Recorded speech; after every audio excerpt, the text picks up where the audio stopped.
Hello guys, in today's video I'm going to show you how to fix uh, FIFA 23 connection error. Easy and quick. If you want to fix it, it's easy. All you have to do, first click here, type device manager, go to network adapters, right click and update all those drivers here one by one until the last one.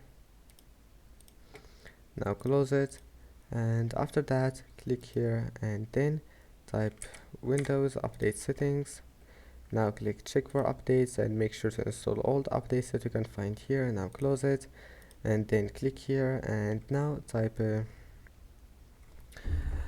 command prompt, right click on it and then click run as administrator and click yes, and after that type ipconfig//dns and then type net winsock reset, and that's it. Now just close it, and after that type here network, type here view network